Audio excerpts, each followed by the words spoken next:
Please allow me to introduce today's keynote speaker.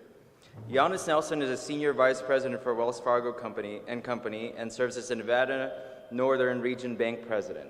In this role, he leads a team of more than 500 branch team members, ensuring they have the necessary knowledge and training to provide high-quality service and financial advice to customers in the region.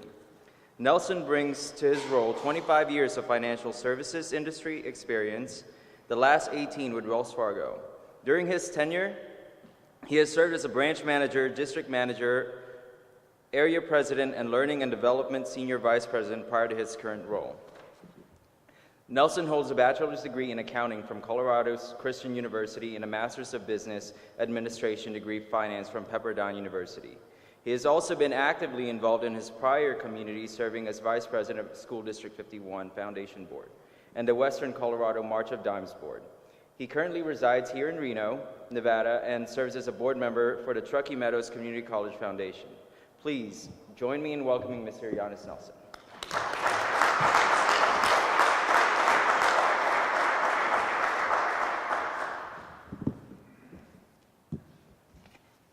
Well, good morning, everybody. It certainly is a privilege for me to be here and have an opportunity to speak with you. I met with Zach. It's been probably 2 months ago, and little did I know that I'd be standing on a stage. He kind of talked me into it, said, "Oh, you need to come speak at this event." So I was like, "Okay, I'll do that." I've only been in Reno for a short time, actually just coming up on a year, and what has really stood out to me so far is how community-oriented this city really is. Before I came on a temporary assignment a year ago, I'd never been to Reno. I'd heard the slogan about Reno. What does it say? Biggest little city, right? Well, now that I've been here a year, I truly do understand why it's called the biggest little city. Another thing that has really impressed me about this community is the passion and desire that this community has to support our military, our veterans, and our families. I heard the governor's remarks where he said his vision for Nevada is to be known as the most military and veteran-friendly state in the nation. And I think that is something very worthy to aspire for. And I know he is going out of office, but I want to do what I can to help continue to carry that forward. Before I begin, I would like to invite a couple of folks up here on stage with me. They didn't know I was going to do this morning, but I love to embarrass some folks. So I'd like to invite Robert Hernandez, Zach Totens, and Felipe Gutierrez to join me up on stage.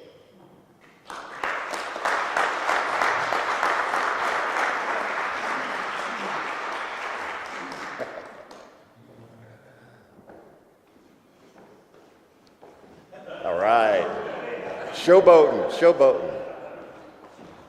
Welcome, man. Thank you for joining me up here. I would like to express my personal gratitude for how welcoming these gentlemen have been to me as I've joined into this community as a veteran. Robert, if you're not familiar with what he does, he has been supporting veterans for over 25 years in our community, and he currently serves as the director for Veterans Upward Bound at Truckee Meadows Community College. It's a great program. I just learned about it over the last several months, but it's a wonderful program that helps veterans prepare them before they enter into college.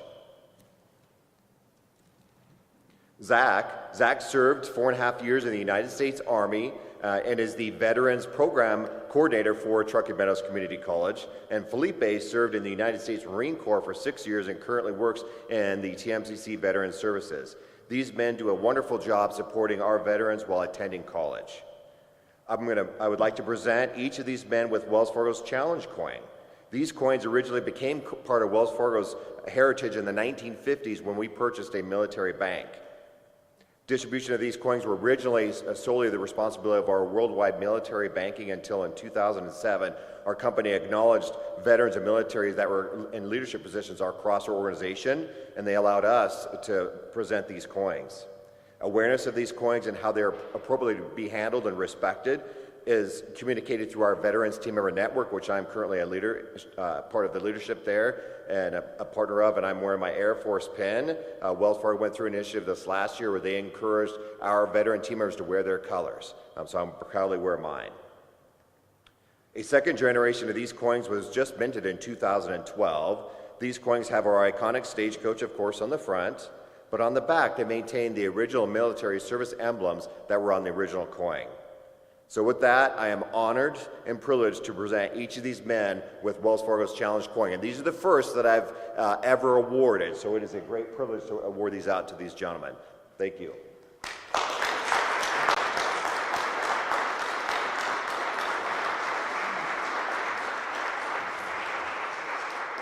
All right, give them a round of applause.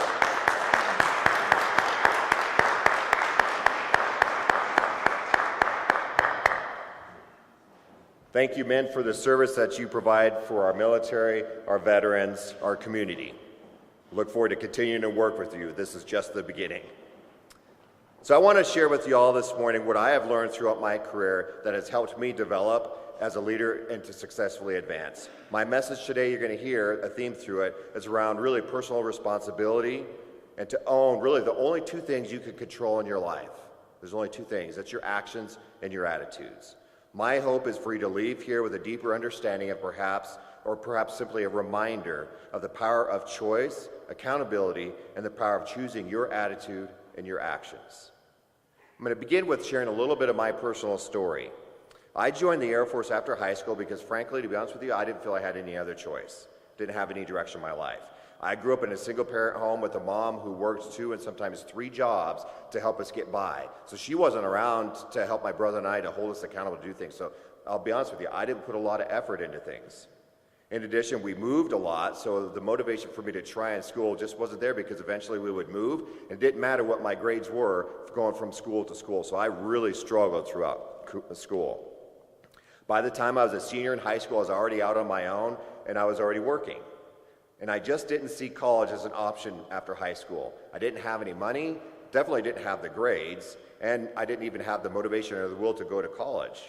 At the time, my father had a career in the Air Force, and my brother had joined the Air Force the year prior. So I thought I was really looking at I had 2 choices. One, I could go in the Air Force, no offense against the other services, just that was a path that was before me. We're all important. All have value. So I saw the choice, either I could go into the Air Force or I could continue to work at the clothing store I was working at. And this is back in 1987. I was making a whopping $3.35 an hour. Our minimum pay now is $15 an hour as a Wells Fargo bank. I'm like, oh, I wished I would have had that when I was that young.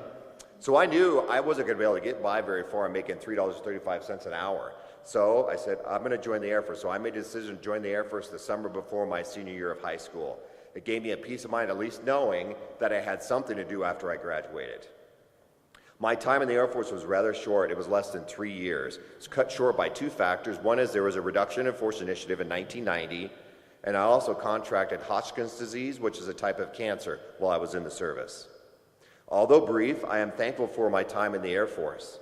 It gave me direction and a sense of importance and some much-needed confidence that I needed. You see, I was an air traffic controller, and being 18 and 19 years old as air traffic controller, the responsibility I had, and I was talking to officers, captains, majors flying these planes, it gave me a great sense of responsibility. Also scared me. That's a very stressful job. That's why I don't do it today. Oftentimes people ask me, well, how come you didn't go off and do air traffic control after you got out of the Air Force? It was way too stressful. I also gained some much-needed motivation. And the Air Force really set me off on a course of personal responsibility and accountability that has really paid dividends through my career. After I was discharged from the Air Force, my life took a quick turn when I was faced with the diagnosis of Hodgkin's disease. My experience with cancer started my journey where I first learned the power of attitude and choice by going through 6 months of chemotherapy treatment and a subsequent 6 weeks of radiation treatment. I distinctly remember a nurse very early on in my chemotherapy treatment telling me about the impact attitude had on a patient's ability to recover. She said the success rates were much higher for those that went into their treatments with a positive attitude.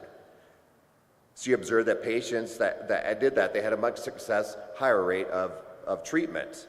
She also shared that she saw giving up had a kind of a snowball effect with the patients because they quit doing the little things that mattered, the things that take care of themselves, that help to keep them healthy and to set them up for best success and recovery. So again, I had another choice to make. I could either feel sorry for myself, I was 21 years old and having cancer, and I could choose to fight. And I chose to fight. I've never forgotten that nurse's advice, and here I am sharing with you. It's 28 years ago that I heard that advice. I have seen parallels in my professional journey throughout leadership. Those that do well and advance in their careers are the ones that choose a positive attitude. And they choose to do the work and not give in to the temptation to feel defeated and to give up and to stop doing the little things that matter. In addition to learning the importance of personal choice and attitude, years later, the impacts of my cancer treatment gave me an understanding and a personal sense of ownership of what's referred to diversity and inclusion in the workplace. That's what I want to talk to you about next. Taking personal accountability, ownership, and choosing to be a leader who appreciates differences in people and looks for ways to help everyone feel valued and included. Diversity and inclusion is a deeply rooted part of Wells Fargo's culture. However, I'll be honest with you, it took me 10 years in my career with Wells Fargo before I personally gained a true vision and understanding of what diversity and inclusion really is all about. I came to this realization through a personal experience. So you see, prior to this experience, I never really saw myself as diverse because my definition of diversity was very small. It was based on race and gender. So I just didn't see myself as diverse and didn't believe that I had any right to be involved in that conversation or deserve to be part of a diversity conversation.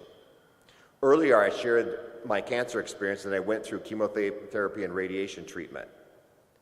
I look okay healthy on the outside, but not so much on the inside. As a result of the radiation and chemotherapy, I'm left with lifelong impacts on my health. The personal experience that opened my eyes and mind to diversity and inclusion involved an interaction I had with a fellow team member one day. You see, as a disabled veteran, I have specially designated license plates on my vehicles. One day, as I was pulling into work and parking in 2011, another team member asked me, "Why do you have those plates?" I was taken aback by this question and wondered, what did he really mean by this? What was he assuming about me based on how I looked?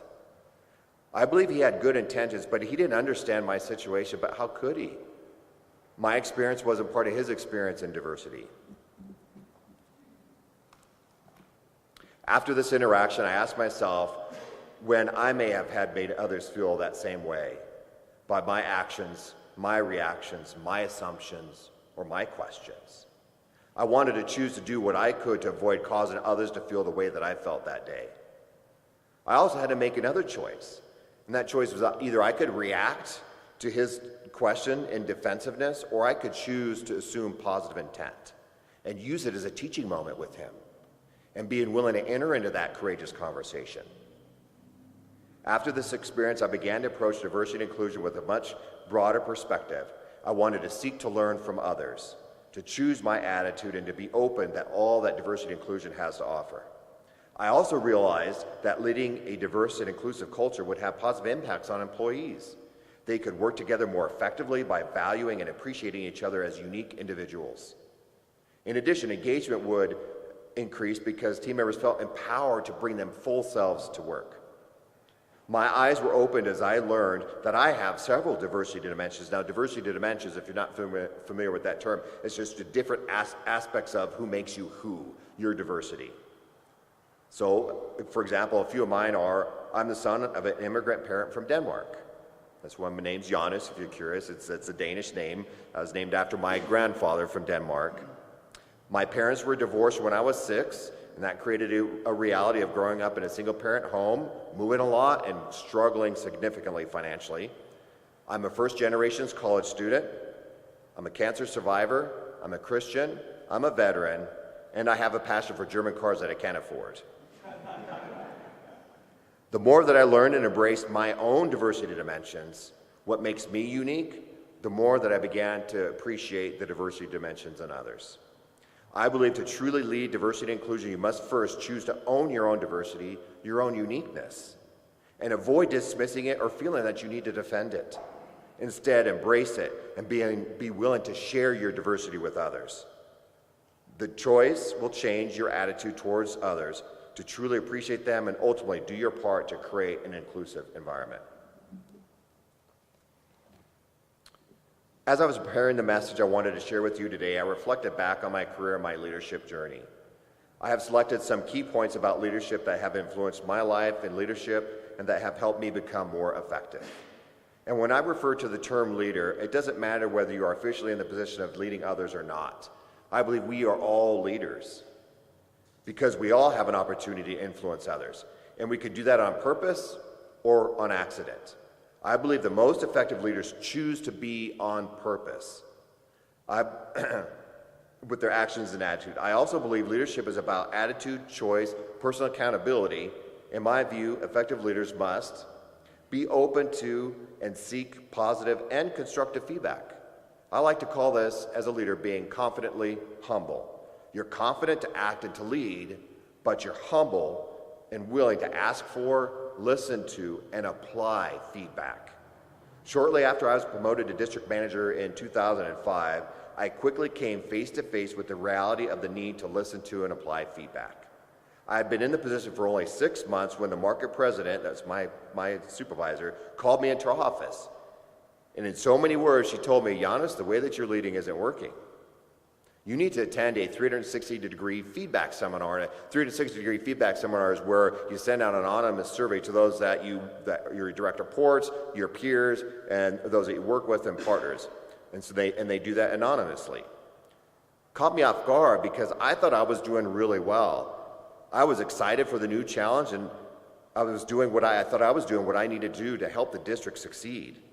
When I attended the feedback session and heard what the impact I was having on my team members, it was very different, my reality versus their reality. I won't go into the details of the feedback, but it wasn't good. In that moment, I had a choice to make.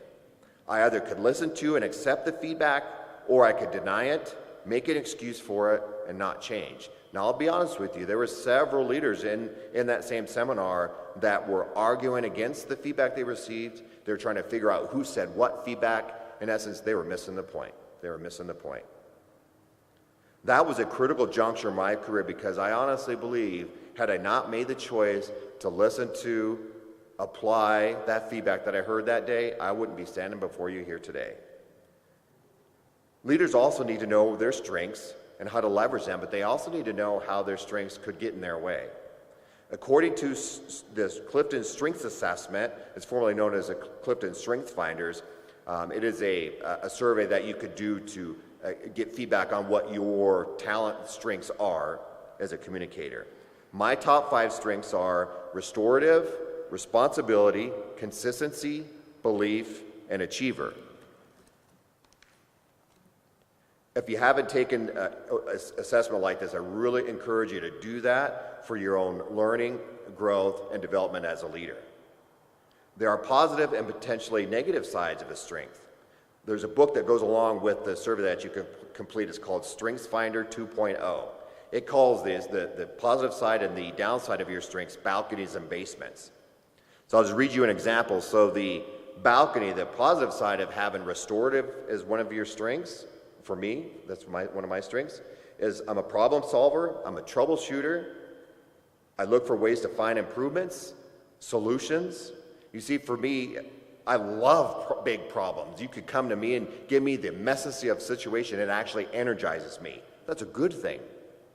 However, there is a basement side, that downside of the strength that I need to be aware of. And that's, I could come across that I focus on weaknesses, I'm punitive, I'm negative, or I'm overly critical. So it's important for me as a leader to be aware of how I can be perceived when operating in my strength zone and avoid making my job harder by the unintended consequences of my strength.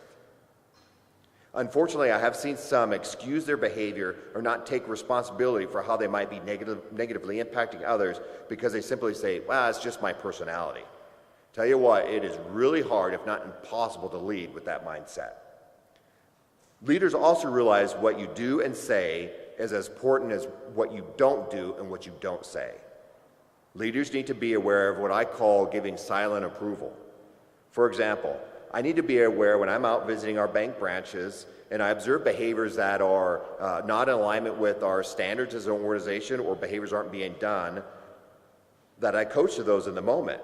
Because if I don't address those behaviors or the lack of behaviors in the moment, I'm in essence giving approval to what is being done or not done.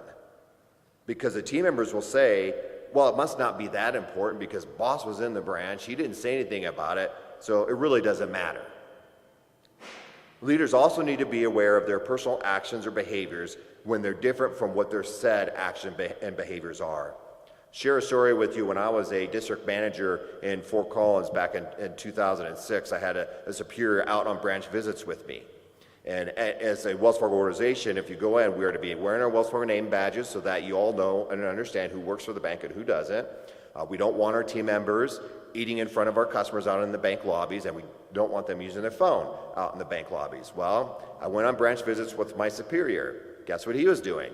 He was on his phone in my bank lobby. May or may not have been on business communications, but he was in front of my customers, in front of my team members. He was walking around. If you ever been in Wells Fargo, we give out those little suckers. He was walking around eating a sucker in the lobby in front of my team members and customers.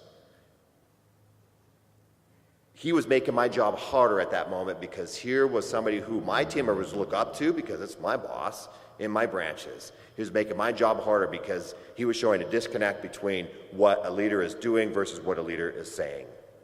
Strong leaders, on the other hand, will make sure that there is alignment between what they say should or shouldn't be done and their own personal actions. In leadership, actions really do speak louder than words. Servant leadership. This term may feel overused or disingenuous, but I truly aspire to be a servant leader. For me, servant leadership approaches leading others differently, from a different perspective. For example, as a servant leader, the question you ask yourself when concerning something that you should or shouldn't do isn't, do I personally want to do this? But the question needs to be instead, how will my actions impact others? How will my inaction impact others? Servant leadership is about choosing to invest time in others, learning about them, what matters to them most, and then helping them get there. Servant leadership is a choice. It's an attitude to put others before yourself, and I believe we all can make that choice.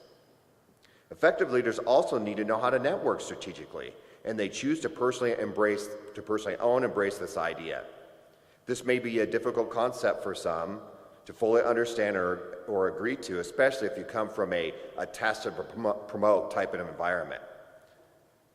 Now, the networking I'm referring to isn't about befriending or schmoozing with others to gain promotions, as some may mistakenly assume.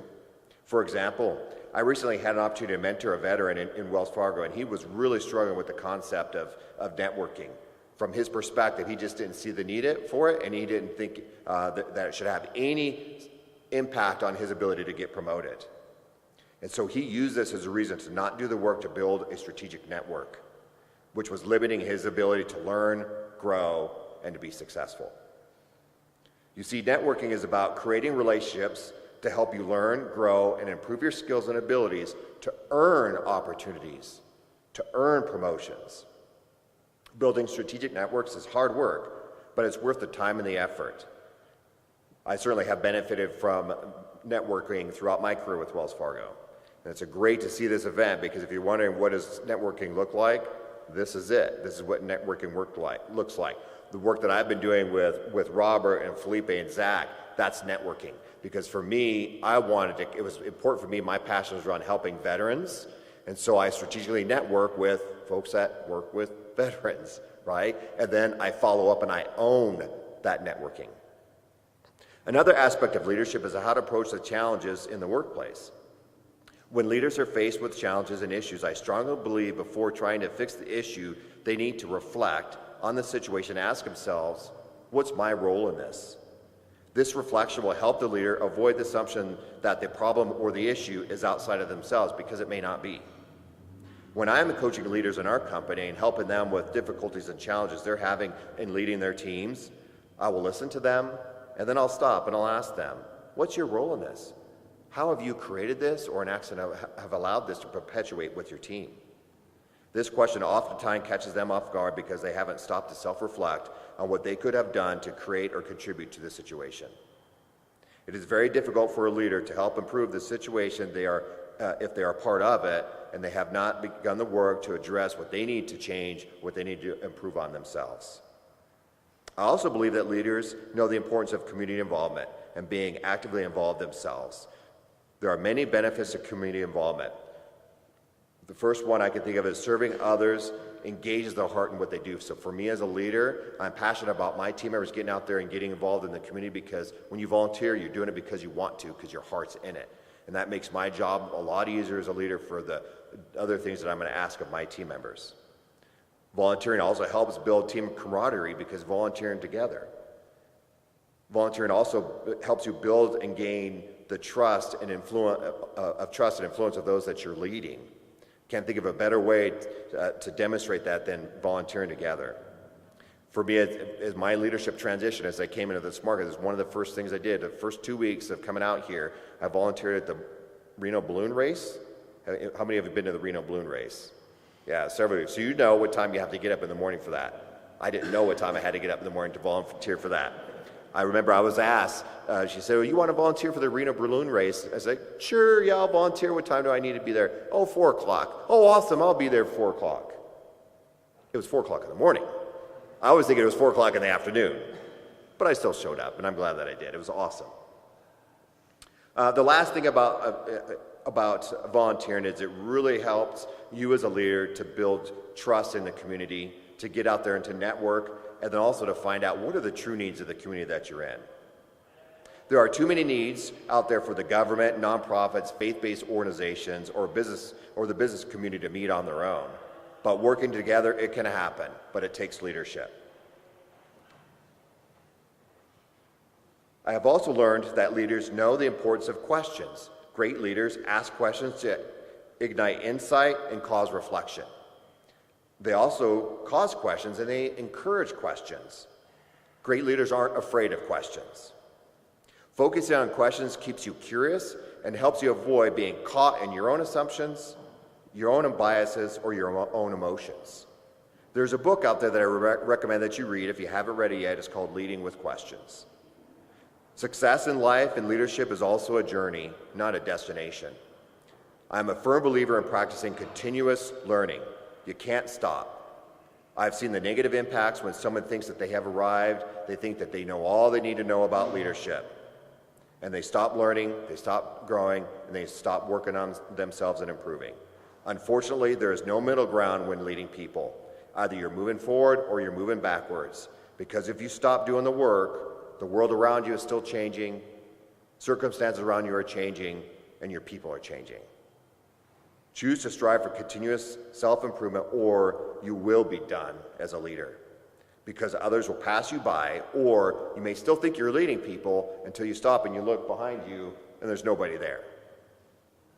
Again, we are all leaders. We all have an opportunity to influence others, to invest in someone, mentor someone, to influence the next generation. My question for you is, what kind of leader are you going to choose to be?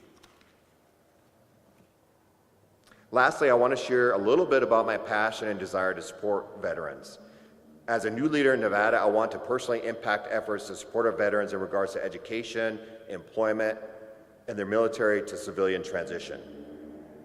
This is a priority of Wells Fargo, and I want to do my part to help improve the effectiveness of our efforts, especially when it comes to hiring veterans. That is the main reason why I'm here today. As a community, employers, and recruiters, I believe we have an opportunity to better understand the unique talents and abilities of our veterans and our military members and what they have to offer in leadership in our communities and in our businesses. I want to do what I can to support these efforts, and not just for the benefit of Wells Fargo, but for the benefit of all businesses in this area, all educational institutions, all communities, and of course, for the benefit of our veterans. I look forward to continuing to make connections throughout Northern Nevada with organizations that support our veterans, military, and families. Throughout my talk this morning, I've referenced the importance of leaders choosing their attitude and taking personal responsibility for your actions. My goal is that you will decide to do something as a result of what you've heard here this morning. Identify what that next step is that you can take based on what resonated with you, maybe something from my personal story, what I talked about in diversity and inclusion, my thoughts on leadership, or maybe my desire around to help veteran initiatives. Remember, only you can use your strengths and abilities. I'm going to leave you with a final thought.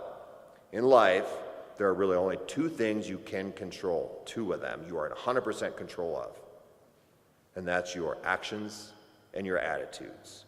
The choice is yours. Thank you.